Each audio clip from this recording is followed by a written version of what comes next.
நம்மளோட இந்த ஆழமான தேடலுக்கு உங்களை நான் ரொம்பவே உற்சாகமா வரவேற்கிறேன். ஆமா, எல்லாருக்கும் வணக்கம். இன்னைக்கு நாம பேச போற விஷயம் கொஞ்சம் ஆழமானது. ஒருவேளை உங்களை சற்று அசௌகரியமாக கூட சிந்திக்க வைக்கும். கண்டிப்பா. ஏன்னா இது பல நூற்றாண்டுகளா விவாதிக்கப்பட்டு வர்ற ஒரு கேள்வி. ஆமா, அதாவது ஒரு குற்றத்துக்கான தண்டனை அப்படின்னா என்ன? நடந்த ஒரு தப்பை திருத்துறதுக்காகவா, இல்ல இனிமே யாரும் அந்த தப்பை செய்யக்கூடாதுங்கிற பயத்தை உருவாக்குறதுக்காகவா? இது ஒரு ரொம்ப அடிப்படையான கேள்வி. இதுக்கு நாம எப்படி பதில் சொல்றோம் அப்படிங்கறத வச்சுதான் நம்மளோட நீதித்துறையே இயங்குது. கரெக்ட். சரி, இன்னைக்கு நம்மளோட நோக்கம் என்னன்னா ஜூலை 13ஆம் தேதி 2024 விடுதலை இதழில் வெளியான ஒரு கருத்தை அலச போறோம். பெரியார் விடுக்கும் வினா அப்படிங்கிற பகுதியில ஈவே ராமசாமி அவர்கள் சொன்ன ஒரு கருத்து. அதேதான். அந்த கருத்தையும் அந்த தர்க்கத்தை எதிர்த்து எழுதப்பட்ட ஒரு ஆங்கில கட்டுரையின் வாதங்களையும் நாம இன்னைக்கு விரிவா பார்க்க போறோம். அந்த கட்டுரையின் பெயர் the fallacy of EV Ramasamy's logic on punishment. ஆமா, ஆரம்பத்திலே உங்களுக்கு ஒன்ன தெளிவுபடுத்திடுறேன். நாங்க எந்த தரப்புக்கும் ஆதரவானவங்களோ இல்ல எதிரானவங்களோ கிடையாது. கண்டிப்பா இல்ல. இந்த கட்டுரையில உள்ள வாதங்களை எந்தவித அரசியல் சார்பும் இல்லாம முழுக்க முழுக்க ஒரு அறிவுபூர்வமான தேடலுக்காக மட்டும்தான் உங்க முன் வைக்கிறோம். ஒரு நடுநிலையான பகுப்பாய்வு, அவ்வளவுதான். சரி, இத ஒவ்வொன்றாக பிரித்து பார்ப்போம்.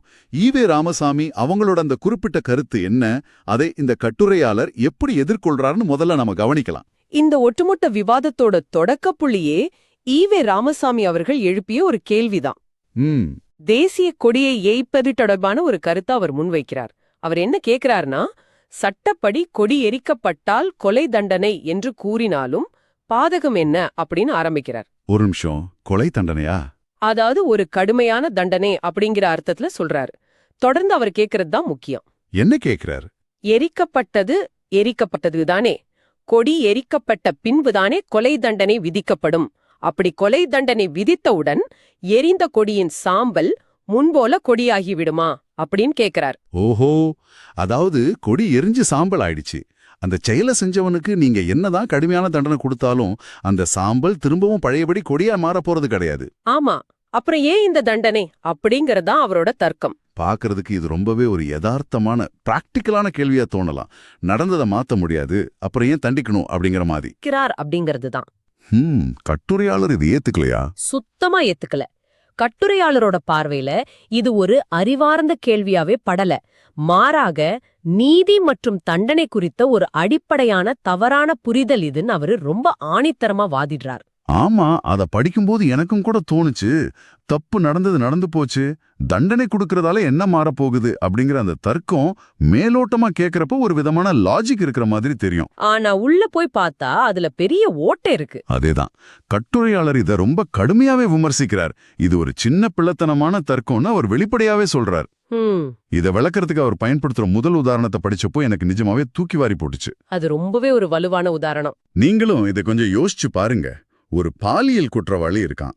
அவன் ஒரு கொடூரமான குற்றத்தை செஞ்சுட்டு ஈவ ராமசாமியோட அதே தர்க்கத்தை பயன்படுத்துறான்னு வச்சுப்போம். அதாவது என்னை தண்டிப்பதால் என்ன மாறப்போகுதுன்னு கேக்குறது. ஆமா, நான் பாலியல் வன்கொடுமை செஞ்சது தானே. இப்போ என்னை தண்டிப்பதால் மட்டும் பாதிக்கப்பட்டவங்களுக்கு இழந்தது மீண்டும் வந்து விடுமா? அப்புறம் ஏன் எனக்கு தண்டனை அப்படின்னு அந்த பாலியல் குற்றவாளி கேட்டா எப்படி இருக்கும்? அது ரொம்பவே கொடூரமான ஒரு அப்செட்டம். அந்த அப்செட்டம் தான் கொடியை எரிச்சிட்டு சாம்பல் கொடியாகுமான்னு கேட்கறதுன்னு கட்டுரையாளர் ஒப்பிடுறார். கரெக்ட். ஆனா ஒரு நிமிஷம், இது ரொம்ப அதீதமான ஒரு ஒப்பீடா உங்களுக்கு தெரியலையா? ஒரு கொடியை எரிக்கிறதையும் ஒரு மனித உயிருக்கு நடக்கிற கொடூரத்தையும் எப்படி ஒரே தராசுல வைக்க முடியும்னு ஒரு கேள்வி வருதுல்ல? நீங்க கேக்குறது ரொம்ப நியாயமான கேள்வி. முதல் தடவை படிக்கும்போது யாருக்காருனாலும் அந்த அதிர்ச்சி கண்டிப்பா இருக்கும். ஆமா, எனக்குமே இருந்தது. தானா கட்டுரையாளர் இங்க குற்றங்களோட தீவிரத்தை ஒப்பிடல அப்படிங்கறத நாம ரொம்ப தெளிவா புரிஞ்சுக்கணும். அப்போ அவர் எதை ஒப்பிடுறார்? அவர் இங்க எதை ஒப்பிடுறார்னா அந்த தர்க்கத்தின் கட்டமைப்ப, அதாவது லாஜிக்கல் ஃப்ரேம்வொர்க்.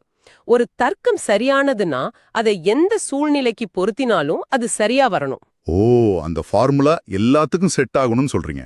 ஆமா, நடந்த ஒரு விஷயத்த மாத்த முடியாதுங்கிற காரணத்துக்காக தண்டனை கொடுக்கிறது வீண் அப்படிங்கிறது தான் ஈவே ராமசாமியோட லாஜிக். கரெக்ட். அந்த லாஜிக்க அப்படியே எடுத்து சரி செய்யவே முடியாத இன்னொரு கொடூரமான குற்றத்துல பொருத்தி பார்க்கிறார் கட்டுரையாளர். அப்போதான் அந்த வாதத்துல இருக்கிற ஓட்ட நமக்கு தெளிவா தெரியும்னு அவர் நினைக்கிறார். புரியுது. ஒரு குற்றத்தோட விளைவை மாத்த முடியாதுங்கிறதுக்காகவே குற்றவாளியை தண்டிக்காம விட்டுட முடியுமா? அப்படி விட்டா இந்த சமூகம் என்ன ஆகும் அப்படிங்கிற ஒரு பெரிய கேள்வியை நோக்கி அவர் நம்ம கூட்டிட்டு போறார். ஓஹோ, அப்படி வர்றார். அதாவது வாதத்தோட அடிப்படை பலவீனத்தை வெளிக்கொண்டு வர்றதுக்காக கொடுக்கப்பட்ட ஒரு எக்ஸ்ட்ரீம் உதாரணம் அது. சரியா சொன்னீங்க. இங்கேதான் விஷயம் மிகவும் சுவாரஸ்யமாவுது. ஏன்னா கட்டுரையாளர் அந்த உதாரணத்தோட மட்டும் நிக்கல. ஆமா, அவர் அடுத்த கட்டத்துக்கு போறார். ஈவே ராமசாமியோட தர்க்கத்தை ஈவே ராமசாமியோட சொந்த விஷயத்திலே பொருத்தி பார்க்கிறார். இது கேட்கறவங்களை இன்னும் ஆழமா சிந்திக்க வைக்கும். அந்த சிலை உடைப்பு உதாரணத்தை சொல்றீங்க? அதேலாம் நீங்களே கற்பனை செஞ்சு பாருங்க. ஒருவேளை ஈவே ராமசாமியோட சிலையே சிலரால் உடைக்கப்படுதுன்னு வச்சுப்போம். அந்த சிலையை உடைச்ச நபரை காவல்துறை கைது செய்யும் போது அந்த குற்றவாளி அதே தர்க்கத்தை பேசினா எப்படி இருக்கும்? ரொம்ப சுவாரஸ்யமான கேள்வி இது. சிலையை உடைத்தது தானே. என்னை கைது செய்வதால் உடைஞ்சு துண்டு துண்டான கல் மீண்டும் ஈவே ராமசாமியின் சிலை ஆகிவிடுமா? பிறகு ஏனையா என்னை கைது செய்றீங்க அப்படின்னு அந்த குற்றவாளி கேட்டா அது எவ்வளவு பெரிய மடத்தனம்னு கட்டுரையாளர் ஒரு கேள்வியை தூக்கி போடுறார். கண்டிப்பா. கொடியெரிப்புக்கு கூறப்பட்ட அதே நியாயம் சிலை உடைப்பிற்கும் பொருந்தும் அல்லவா? அப்படிங்கிறது தான் கட்டுரையின் ரொம்ப கூர்மையான வாதம். இது நிஜமாவே ஒரு பலமான எதிர்ப்புரியோகம்னு தோணுது. தனக்கு வந்த ரத்த மத்தவங்களுக்குன்னா தக்காளி சட்னியா அப்படிங்கிற மாதிரி இருக்கு. முற்றிலும் உண்மை. ஒரு விஷயத்த நாம எப்படி பாக்குறோங்கிறது அது யார பாதிக்குதுங்கிறத பொறுத்து மாறிடக்கூடாது இல்லையா? அதான் கட்டுரையாளர் இங்க சுட்டி காட்டுறார். கரெக்ட். அறிவுலக பேராசான் அப்படின்னு பலராலும் போற்றப்படுற ஈவே ராமசாமிக்கு ஒரு தவறு செஞ்சவனுக்கு ஏன் தண்டனை வழங்கப்படுதுங்கிற அடிப்படை உண்மை கூடவா தெரியல அப்படின்னு கட்டுரையாளர் மிக கடுமையாக விமர்சிக்கிறார். அவர் ஒரு வரிய பதிவு செஞ்சிருக்காரு. அது ரொம்ப முக்கியமானது. ஆமா, குற்றமிழைத்த எவனொருவனுக்கும் தரக்கூடிய தண்டனை எதுவுமே நடந்த குற்றத்தை நடக்காத குற்றமாக ஆக்காததான். அதற்காக கொடியெரித்தவனையும் மற்ற குற்றங்கள் செஞ்சவனையும் விட்டுவிடவா முடியும் அப்படிங்கறதா அந்த வரி. இது ஒரு சாதாரண கேள்வியை தாண்டி ஒட்டுமொத்த நீதித்துறையோட தத்துவத்தையே கேள்விக்குள்ளாக்குது. உண்மைதான். சரி, இதற்கெல்லாம் என்ன அர்த்தம்? ஒரு குற்றத்திற்கான தண்டனை அப்படிங்கிறது எரிந்த கொடிய மீண்டும் உருவாக்குறதுக்கோ, உடைந்த சிலைய ஒட்ட வைக்கிறதுக்கோ, இல்ல பாதிக்கப்பட்டவரோட கடந்த காலத்தை மாற்றுறதுக்கோ இல்லன்னா அப்புறம் எதற்காகத்தான் ஒரு சமுதாயம் தண்டனைகளை வழங்குது? அதுதான் இந்த கட்டுரையின் அடுத்த பகுதி. இந்த கட்டுரை இந்த நீதி பரிபாலனத்தோட உண்மையான நோக்கத்தை பத்தி என்ன சொல்லுது? ஏன்னா இவ்ளோ நேரம் ஒரு தர்க்கத்தை உடைச்ச கட்டுரையாளர் அடுத்து தன்னோட தரப்பு விளக்கத்தை கொடுக்கணும் இல்லையா? நமக்கு கிடைக்கும். என்ன படம் அது? தண்டனை அப்படிங்கிறது கடந்த காலத்தை மாற்றுவதற்காக இல்ல, எதிர்காலத்தை பாதுகாப்பதற்காக அப்படின்னு கட்டுரையாளர் மிக தெளிவா விளக்குறார். ஒரு தண்டனைக்கு அடிப்படையா 2 முக்கிய நோக்கங்கள் இருக்கு. சொல்லுங்க. ஒன்னு ஆங்கிலத்துல டிட்டரன்ஸ் அப்படின்னு சொல்வாங்க. அதாவது தடுப்பு நடவடிக்கை. மற்றவங்கள பயமுறுத்துறதுக்காக. ஆமா, ஒருத்தன் தப்பு செஞ்சா அவனுக்கு கிடைக்கிற தண்டனைய பார்த்து நாளைக்கு வேற எவனோ அந்த மாதிரி ஒரு குற்றத்தை செய்யக்கூடாதுங்கிற ஒரு பயம் சமூகத்துல உருவாகணும். கரெக்ட். 2வது விஷயம் ரெட்ரிபியூஷன், அதாவது செஞ்ச செயலுக்கு ஏத்த விளைவு அல்லது தண்டனைக்கான பலன். தப்பு செஞ்சவன் அதுக்கான வலியை அல்லது இழப்பை அனுபவிக்கணும். அது அவனுக்கு சேர வேண்டிய பலன். அதேதான், ஒரு சமூகம் நீதியை நிலைநாட்டுதுங்கிற நம்பிக்கை மக்களுக்கு வரணும்னா தப்பு செஞ்சவனுக்கு தண்டனை கிடைச்சே ஆகணும். இந்த 2 காரணங்களுக்காக தான் தண்டனை வழங்கப்படுதே தவிர நடந்ததை நடக்காதது போல் மாற்றுவதற்காக கிடையாது அப்படிங்கறத கட்டுரையாளர் ரொம்ப ஆழமா பதிவு செய்றார். இந்த தடுப்பு நடவடிக்கை, அதாவது டிட்டரன்ஸ் பத்தி பேசும்போது சமூகத்துல சட்டம் ஒழுங்குன்னு ஒன்னு இல்லாம போனா என்ன நடக்கும் அப்படிங்கறத கட்டுரையாளர் அரபு நாடுகளோட உதாரணத்தை வச்சு விளக்குறார். ஆமா, அரபு நாடுகளோட சட்டங்கள் பத்தி அவர் குறிப்பிடுறார். அரபு நாடுகள்ல தண்டனைகள் எவ்வளவு கடுமையா இருக்குன்னு உங்களுக்கே தெரியும். அங்க ஒருத்தன் தேசிய கொடியை எரிச்சா அவனுக்கு கைய வெட்டுறதோ இல்ல தலை துண்டிக்கப்படுறதோ மாதிரியான மிக கடுமையான தண்டனைகள் வழங்கப்படும்னு கட்டுரையாளர் சுட்டிக்காட்டுறார். அப்படி ஒரு கொடூரமான தண்டனை காத்துக்கிட்டு இருக்குன்னு தெரிஞ்சா அங்க யாருக்காவது கொடியை எரிக்கணும்னு எண்ணம் வருமா? அல்லது அப்படி செஞ்சிட்டு வெளியே வந்து ஈவே ராமசாமிய போல வாதங்களை முன்வைக்க முடியுமான்னு அவரு கேட்கிறார். அது ஒரு ரொம்ப லாஜிக்கலான கேள்வி. பயம் இருந்தா தப்பு நடக்காது அப்படிங்கிறது அவரோட வாதம். ஆனா இன்னொரு பக்கம் பார்த்தா கடுமையான தண்டனைகள் இருக்கிறதால மட்டுமே குற்றங்கள் குறைஞ்சிடுமா அப்படின்னு சில சமூக ஆர்வலர்கள் தொடர்ந்து கேட்டுட்டு தான் இருக்காங்க. இத ஆசிரியர் எப்படி கையாள்றார்? அது ஒரு ரொம்ப நல்ல பாயிண்ட். கடுமையான தண்டனைகள் குற்றத்தை முழுமையா தடுத்துடுமான்னு கேட்டா அதுக்கு கட்டுரையாளரோட பதில் ரொம்ப யதார்த்தமா இருக்கு. என்ன சொல்றார்? அதாவது தண்டனைகளே குற்றங்களை முழுமையா நிறுத்தல அப்படிங்கிறதுக்காக தண்டனையே தேவையில்லைன்னு சொல்லிட முடியுமா? தண்டனைகள்னு ஒண்ணு இல்லவே இல்லனா சமூகத்துல குற்றங்கள் இன்னும் பல மடங்கு அதிகரிக்கும், மக்கள் மத்தியில ஒரு பாதுகாப்பற்ற தன்மை வந்துடும் அப்படிங்கறதான் யதார்த்தம்னு அவர் வாதிடுறார். அது உண்மைதான். சட்டம் இல்லனா யாரும் எதை பத்தியும் கவலைப்பட மாட்டாங்க. சரியா சொன்னீங்க. தண்டனைய பற்றி கவலையப்படாத ஒருவன் எந்த குற்றத்தையும் செய்ய தயங்க மாட்டான். அதனால தண்டனை அப்படிங்கிறது வெறும் குற்றவாளிகளை திருத்துறதுக்கு மட்டும் இல்ல, ஒட்டுமொத்த சமூகத்தோட ஒழுங்கை நிலைநிறுத்துறதுக்கான ஒரு கருவி அப்படின்னு கட்டுரையாளர் விளக்குறார். இப்போ எனக்கு புரியுது. அதாவது சட்டம் தன் கடமையை செய்யலனா காட்டுமிராண்டித்தனம் தான் மிஞ்சும். ஆமா. இந்த கட்டுரையின் அடுத்த பகுதிக்கு நாம போகும்போது ஈவே ராமசாமியோட தர்க்கம் எவ்வளவு ஆபத்தானது அப்படிங்கறத நவீன கால பிரச்சனைகளோட, குறிப்பா பயங்கரவாதத்தோட ஒப்பிடுறார் ஆசிரியர். இது ரொம்பவே சீரியஸான ஒரு விவாதமா மாறுதீங்க. ஆமா, உங்களுக்கு நினைவிருக்கும் 2008ஆம் ஆண்டு நவம்பர் மாதம் 26ஆம் தேதி மும்பைல நடந்த அந்த பயங்கரமான தீவிரவாத தாக்குதல். அதை யாரால மறக்க முடியும்? அந்த தாக்குதல்ல பிடிபட்ட அஜ்மல் கசாபுக்கு நீதிமன்றம் மரண தண்டனை வழங்குச்சு. அதே போல சமீபத்துல பெங்களூர்ல இருக்கிற ராமேஸ்வரம் கஃபே உணவகத்துல நடந்த குண்டுவெடிப்பு சம்பவத்தையும் கட்டுரையாளர் இங்க நினைவுபடுத்துறார். இதையெல்லாம் படிக்கிறப்போ நமக்கு ஒரு நிமிஷம் பகிர்ந்து இருக்கு. இந்த சம்பவங்களை ஏன் அவர் இங்க கொண்டு வராரு? இது ஒரு முக்கியமான கேள்வி எழுப்புகிறது.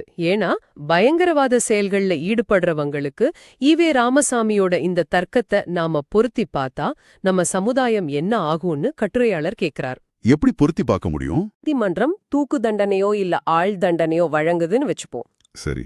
அப்போ அந்த தீவிரவாதி, நான் நினைச்சபடி பலரை கொன்னுட்டேன், என் ஆசை நிறைவேறிடுச்சு, இப்போ எனக்கு தூக்கு தண்டனை தரதால மட்டும் இறந்தவங்க உயிர் தழ போறாங்களா அப்படின்னு ஈவே ராமசாமியோட பாணியில கேள்வி எழுப்புனா அதுக்கு நம்ம நாகரிக சமுதாயத்துக்கிட்ட என்ன பதில் இருக்கும்? வார்த்தைகளே இல்ல.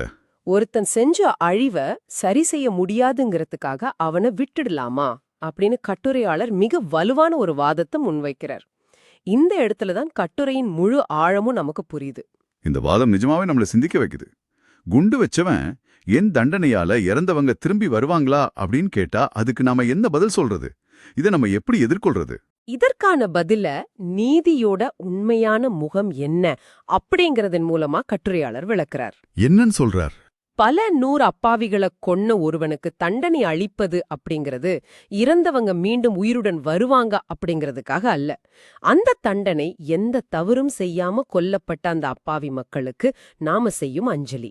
ரொம்ப ஆழமான சிந்தனை. தங்களோட அன்புக்குரியவர்களை இழந்த உறவினர்களுக்கு இந்த சமுதாயம் சொல்ற ஒரு பெரிய ஆறுதல்.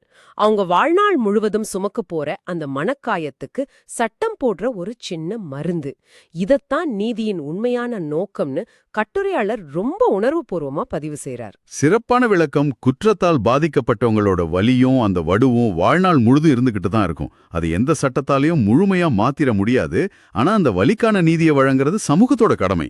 ஆமா, நீங்க சொன்ன அதே தத்துவத்தை தான் அவர் மீண்டும் ஈவே ராமசாமியோட கொடியெரிப்பு விஷயத்துக்கும் கொண்டு வர்றார். திரும்பவும் கொடியெரிப்புக்கே வர்றார். ஆமா, ஒரு தேசிய கொடியை எரிச்சதுக்காக ஒருவரை கைது செய்வதும் சிறையில் அடைப்பதும் எரிஞ்சு தீந்து போன அந்த பாரத தேசத்தின் கொடியை மீண்டும் எரியாத புதிய கொடியா உருமாற்றுவதற்காக அல்ல. பின் எதற்காக? மாறாக இந்த தேசத்தின் மீது பற்று கொண்ட, தேசத்தை நேசிக்கின்ற ஒவ்வொரு குடிமகனும் அந்த நீதியை பார்த்து மகிழ்ச்சி அடையணும், அவங்களுக்கு ஒரு மன நிறைவு கிடைக்கணும் அப்படிங்கறதுக்காகவேன்னு கட்டுரையாளர் வாதிடுறார். ஓ, அந்த சமுதாயத்தின் மனநிறைவுக்காக. ஆமா, ஒரு சமூகம் தனக்கான குறியீடுகளை எப்படி பாதுகாக்குது, அதை மீறவங்களை எப்படி தண்டிக்குது அப்படிங்கறத வச்சுதான் அந்த சமூகத்தோட வலிமை தீர்மானிக்கப்படுது.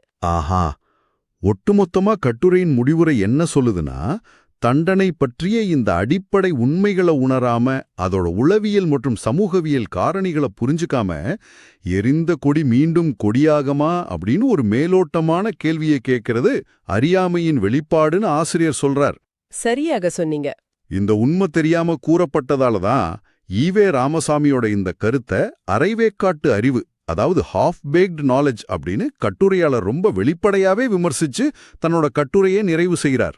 ஆமா, இந்த கட்டுரையின் ஆசிரியர் வெறும் வார்த்தை விளையாட்டுகளோட நிக்காம ஒரு குற்றவியல் நீதியோட அடிப்படையையே ஈவே ராமசாமியோட கூற்றுடன் முரண்பட வைக்கிறார். அதான் கிரிமினல் ஜஸ்டிஸ்னு சொல்றோமே அது.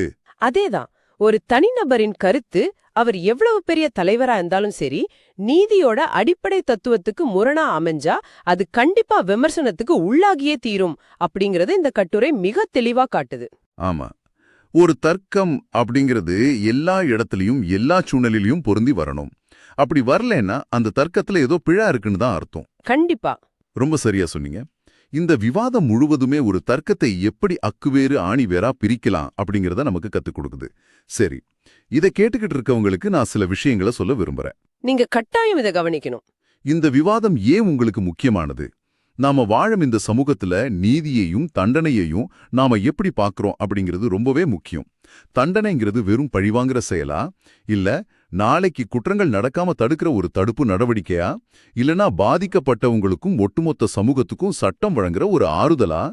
ரொம்ப ஆழமான கேள்விகள் இவை. அப்படிங்கிற பல ஆழமான கேள்விகளை இந்த கட்டுரை நமக்குள் எடுப்புது.